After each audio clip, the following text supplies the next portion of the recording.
Democracy, a system of government by the whole population, or all the eligible members of a state, has long been lauded as the pinnacle of political evolution. However, with the power it grants the people comes the potential for incitement, where public sentiment can be stirred, sometimes leading to unrest.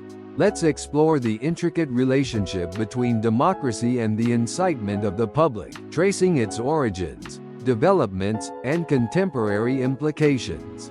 Our journey begins in ancient Athens, around the 5th century BCE, where democracy was first practiced on a significant scale. The Athenian model allowed citizens to participate directly in decision-making. It was a revolutionary idea giving ordinary people a voice in governance. However, this early democracy also had its pitfalls. Demagogues, charismatic leaders who appealed to popular desires and prejudices rather than rational argument could easily sway the public. Think of the infamous Alcibiades, whose persuasive speeches led Athens into disastrous military ventures. Isn't it intriguing how the seeds of both democratic empowerment and potential manipulation were sown together? Fast forward to the Enlightenment in the 17th and 18th centuries. Philosophers like John Locke and Jean-Jacques Rousseau championed the idea of democracy, emphasizing the importance of individual rights and the social contract. They envisioned a government that derived its legitimacy from the consent of the governed. This period also witnessed the birth of the press, which became a powerful tool for shaping public opinion. There's something called the Fourth Estate, referring to the press's role in influencing society. Don't you think it's fascinating how information became both a beacon of enlightenment and a potential source of incitement? The 19th and 20th centuries saw the expansion of democratic ideals worldwide. With this expansion came the recognition of the power of rhetoric and propaganda.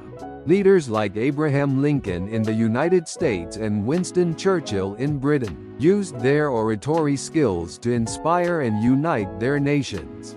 However, the same period also witnessed darker uses of incitement. Adolf Hitler's manipulative speeches and propaganda led Germany into a devastating war. Isn't it chilling how the power to inspire can also be used to incite? In contemporary times, the advent of social media has transformed the landscape of democracy and public incitement. Platforms like Twitter and Facebook allow for instantaneous communication and mobilization. On one hand, social media has democratized information, giving voice to the voiceless and enabling grassroots movements. Think of the Arab Spring, where social media played a crucial role in mobilizing protests against oppressive regimes. Isn't it uplifting to see technology empowering people? However, the same tools can also spread misinformation and incite violence. There's something called echo chambers, where people are exposed only to information and opinions that reinforce their own beliefs, creating polarized communities. The 2021 storming of the U.S. Capitol is a stark example of how social media can incite public unrest. It's a reminder of the double-edged sword that technology presents in a democratic society.